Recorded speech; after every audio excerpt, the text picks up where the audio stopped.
Kazi na utu. Kazi na utu. Hiyo ndio salamu mpya. Imezinduliwa na Chama cha Mapinduzi kusisitiza umuhimu wa kazi, lakini tukiheshimu utu ili tuweze kusonga mbele.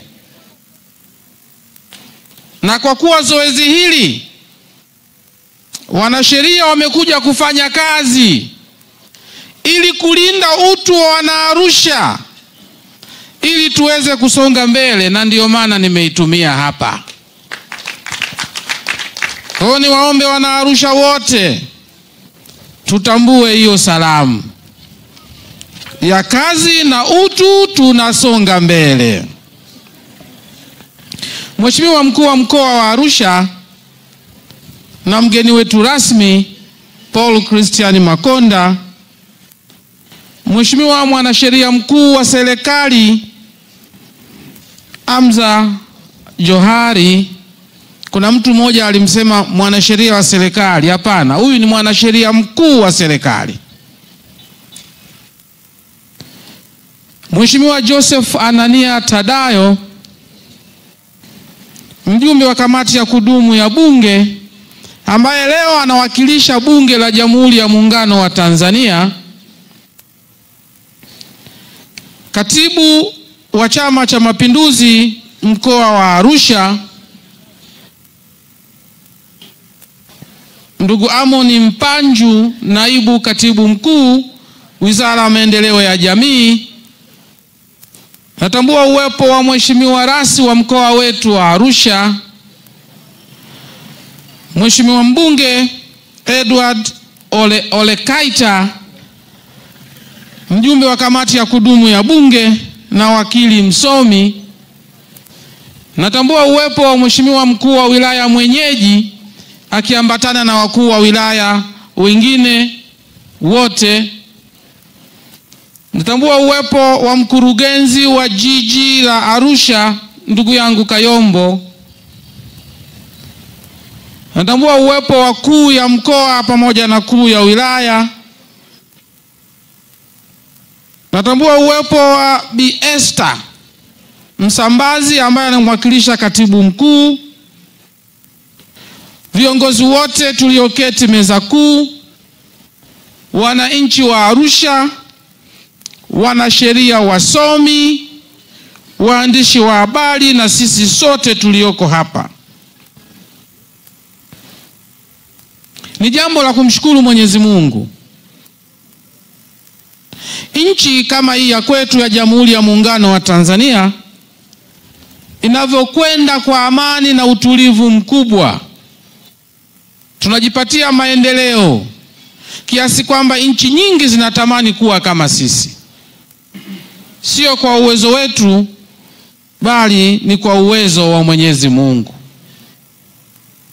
Lakini tumshukuru sana Mheshimiwa Rais Daktari mama yetu Samia Suluhu Hassan, Rais wa Jamhuri ya Muungano wa Tanzania, Amiri Jeshi Mkuu, mwenyekiti wa Chama cha Mapinduzi Taifa, mwenyekiti wa chama tawala, kwa namna ambavyo anaiongoza nchi, hususani sisi katika sekta ya sheria. Katika sekta ya sheria, Mheshimiwa Rais amekuwa akisimamia haki kwa wananchi wake. Anahakikisha kila Mtanzania popote alipo anapata haki yake.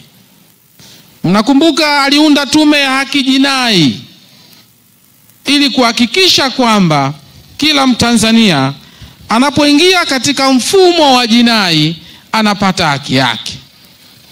Sasa hivi amekuja na haki madai. Lakini ukiziangalia 4R za Mheshimiwa Rais zinalenga haki, zinalenga maridhiano, zinalenga maendeleo.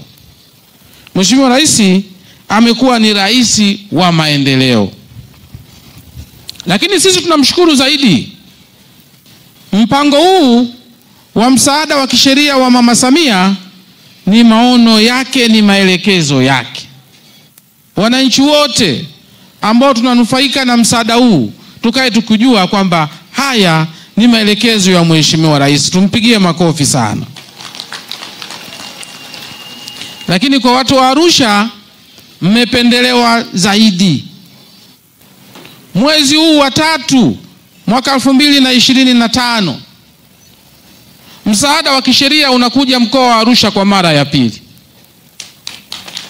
Ndani ya mwezi mmoja msaada unakuja kwa mara ya pili. Hakuna mkoa ambao umepata bahati hiyo. Mmepata bahati hiyo kwa sababu kwanza mna mkuu wa mkoa mzuri.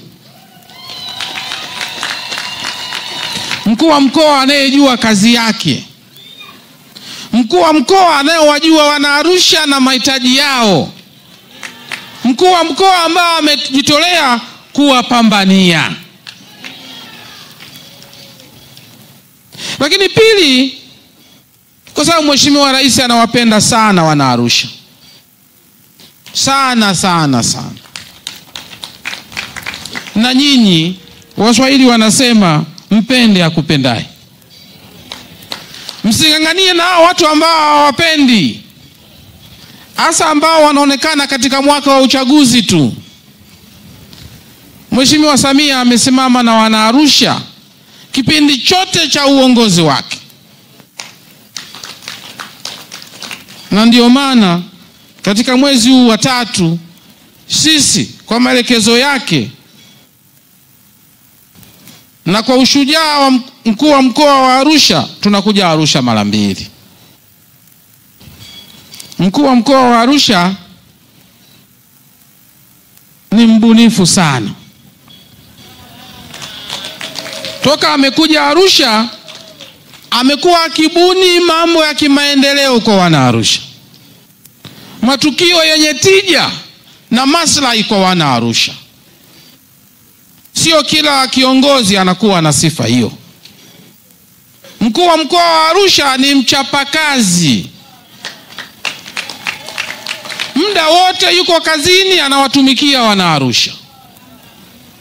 Huu ni upendo mkubwa sana alionao kwa watu wake wa Arusha.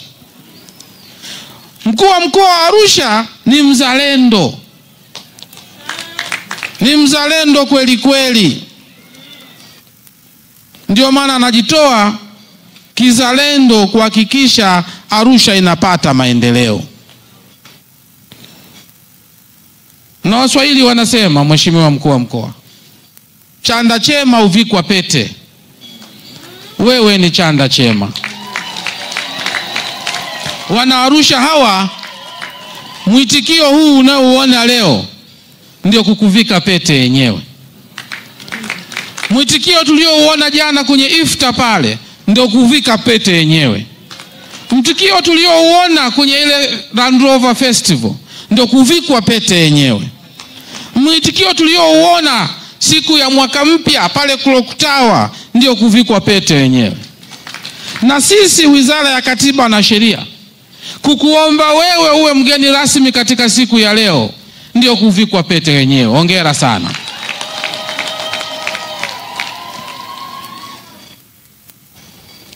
Ndugu zangu wana Arusha, swala hili la msaada wa kisheria lina chimbuko zake. Chimbuko namba 1 ni maono ya Mheshimiwa Rais Daktari Samia Suluhu Hassan, ambaye alinipigia simu mimi kama waziri mwezi Januari mwaka 2023 kunielekeza tutekeleze msaada wa kisheria. Yeye hakusema tuupe jina lake, lakini kwa sababu sisi tuliona wazo hili limetoka kwake, maelekezo haya yametoka kwake, ndio maana tukaita Mama Samia Legal Aid Campaign. Ili Watanzania na walimwengu popote walipo wajue kwamba nani mwanzilishi wa jambo hili jema. Ili kizazi na kizazi kiweze kukumbuka wema wa Mheshimiwa Rais Daktari Samia Suluhu Hassan kwa wananchi wake. Lakini Mheshimiwa Rais wakati anakuja na maelekezo hayo alikuwa anaongozwa na ilani ya Chama cha Mapinduzi, kwa sababu yeye ndio mwenyekiti wa Chama cha Mapinduzi Taifa na rais wa Jamhuri ya Muungano wa Tanzania anayetokana na Chama cha Mapinduzi. Ilani ya CCM katika ibara ya 122 imeelezea ya kwamba serikali ya CCM itatoa elimu na msaada wa kisheria kwa wananchi ili wananchi wazifahamu sheria na kuondoa migogoro. Lakini Mheshimiwa Rais aliongozwa na sheria ya utoaji wa msaada wa kisheria ya mwaka 2017. Sheria hiyo ilitungwa na Bunge la Jamhuri ya Muungano wa Tanzania. Na leo kuna waheshimiwa wabunge hapa, Mheshimiwa Tadayo, Mheshimiwa Keita, na mimi nimesimama hapa pia ni mbunge. Mwaka 2017 bunge lilitunga sheria ili wananchi waweze kupata msaada wa kisheria bure kabisa. Na bunge hili linaongozwa kwa wingi sana na wabunge wa Chama cha Mapinduzi. Kwa hiyo naweza kudiriki kusema kwamba wabunge wa CCM walitunga sheria hii mwaka 2017 kuwanufaisha Watanzania. Nasisitiza hili kwa kuwa wapo watu ambao wanabeza sana bunge na wabunge, lakini jambo hili ni jema na manufaa kwa wananchi. Ukiona jambo hili linafungamanishwa na haki za binadamu, kwa hiyo Mheshimiwa Rais alitamani wananchi wake waweze kupata haki za binadamu. Na tunapoongea haki za binadamu, watu wengi wanakuwa na mtazamo finyu. Haki za binadamu zinawekwa katika vizazi tofauti au mafungu tofauti. Fungu la kwanza linashughulikia haki za kisiasa na za kiraia, na hizi ndio wengi wanazisikia, na wanasiasa wengi wanapenda kuziongelea hizi tu, hawasemi nyingine. Watakwambia haki ya kuandamana, haki ya kugombea, haki ya kuchaguliwa. Hizi ni haki za kizazi cha kwanza, haki za kiraia na za kisiasa.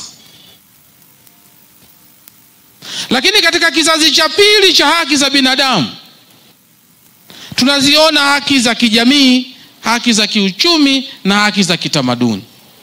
Hizi mara nyingi wananchi hamuambiwi. Katika haki za kijamii una haki ya kupata huduma za kijamii kama elimu, afya, maji, usafiri, barabara na huduma nyingine za kijamii. Hizo ni haki za binadamu. Ukiona Samia anajenga shule, ujue ni haki za binadamu. Ukiona Samia anajenga hospitali, ujue ni haki za binadamu. Ukiona Samia anajenga barabara, ujue haki za binadamu. Ukiona Samia anakuletea maji, ujue ni haki za binadamu. Na kwa kipimo hiki Samia ametekeleza haki za binadamu kwa 100%. Lakini pia haki za kiuchumi zinaingia hapa. Haki za kufanya kazi, haki za kufanya biashara, na Arusha nyinyi ni wanabiashara sana. Haki za kulipwa stahiki baada ya kufanya kazi hizo. Kwa kuleta Royal Tour peke yake, Mheshimiwa Rais ametekeleza haki za binadamu, kwa sababu ni haki ya kiuchumi. Wafanya biashara wa utalii wanafanya biashara. Sasa msaada huu wa kisheria ni sehemu ya utekelezaji wa haki za binadamu. Lakini inaonyesha kwamba rais tuliokuwa naye ni rais mwenye maono makubwa sana na mwenye mapenzi ya dhati kwa wananchi wake. Kama tumemsikiliza mshairi ambaye amemaliza kugani shairi lake hapa, unaona ni kweli Mheshimiwa Rais ana mapenzi na watu wake. Mheshimiwa mgeni rasmi na wananchi wote wa Arusha, Arusha ni mkoa wa 23 kufikiwa na msaada wa kisheria wa Mama Samia. Wataalamu hawa kwa maelekezo ya Rais na kwa usimamizi wa wizara na taasisi zake wamekwenda kwenye mikoa 22. Leo tunakanyaga mkoa wetu wa 23. Mikoa ambayo tumeshapita tayari ni Dodoma, Manyara, Shinyanga, Ruvuma, Simiyu, Singida, Njombe, Iringa, Mara, Songwe, Morogoro, Kigoma, Katavi, Tabora, Geita, Mtwara, Kilimanjaro, Mwanza, Pwani, Rukwa, Lindi, Mbeya na leo tuko Arusha. Katika mikoa hiyo 23 tumefika kwenye halmashauri 154. Tumefika kwenye kata 1639. Tumefika kwenye vijiji 4897. Tumeweza kukutana na Watanzania mmoja mmoja, kuwasikiliza kero zao na changamoto zao za kisheria. Watanzania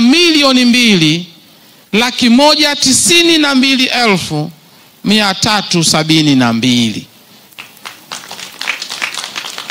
Kati ya hao wanaume ni 1,088,457 na wanawake ni 1,103,915.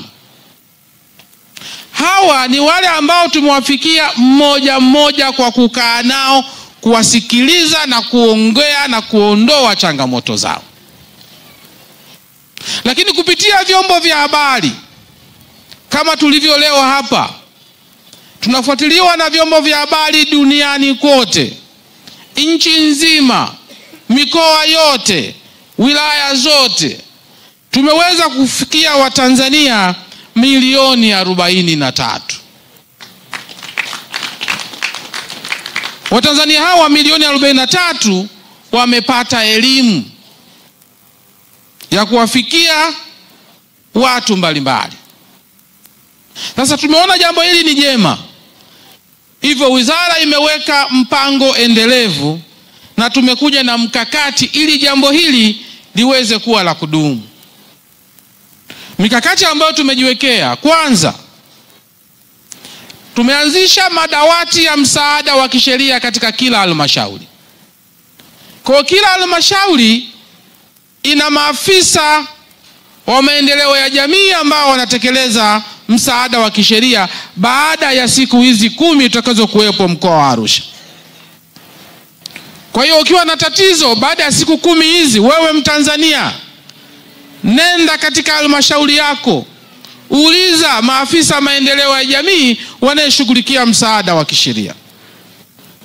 Lakini pili, tumeingia makubaliano na chama cha mawakili wa Tanganyika na leo wamewakilishwa hapa. Chama cha mawakili kinatoa msaada huo kwa Watanzania wote ili kuweza kuendelea baada ya siku 10 hizi za kampeni.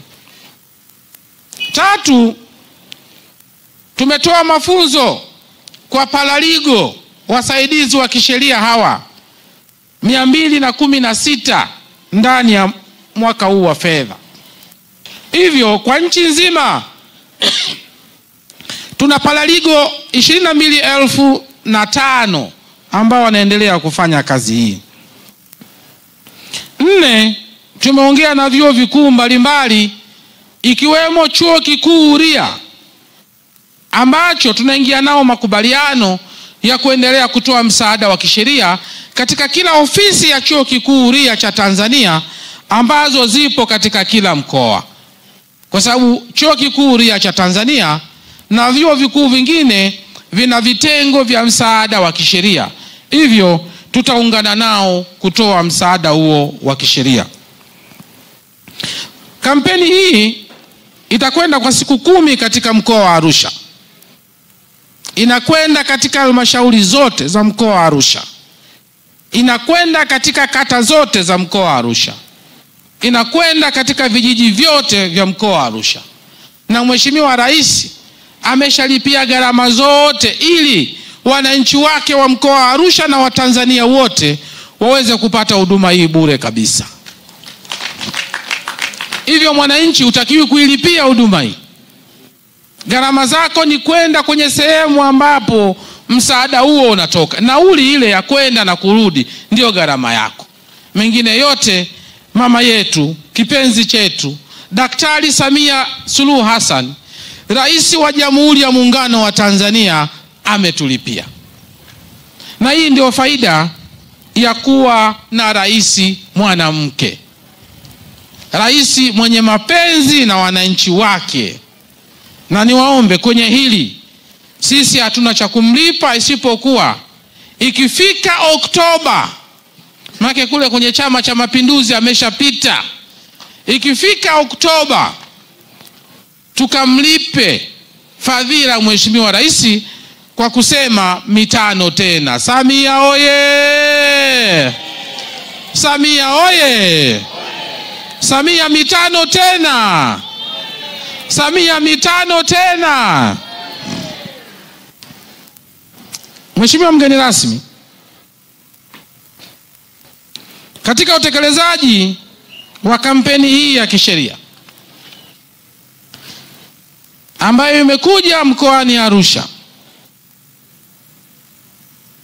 tunategemea vyombo vyote vya serikali ambavyo viko chini yako vitashirikiana na wizara katika kutekeleza maagizo haya. Mheshimiwa Rais, Mheshimiwa wakuu wa wilaya, wakurugenzi, maafisa tarafa, maafisa watendaji wa kata, viongozi wa Chama cha Mapinduzi, tuhamasishe wananchi katika siku hizi 10 kujitokeza katika maeneo ambapo tutakwenda ili tuweze kushiriki shughuli hii.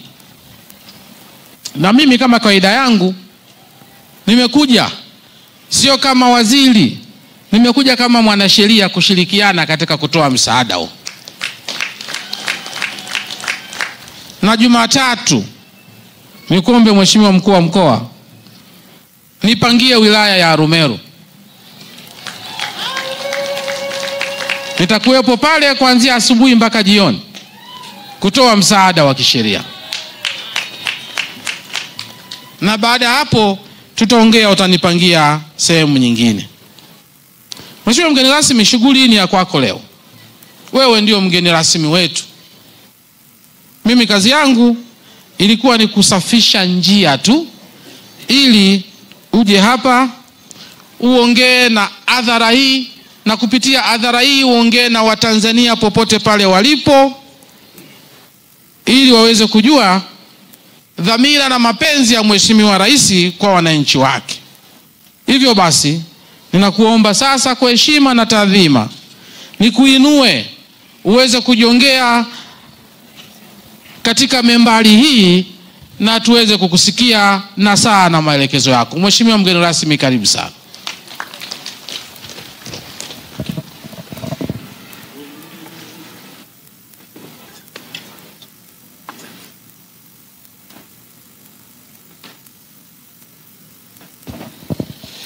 Arusha oye! Dr. Samia oye!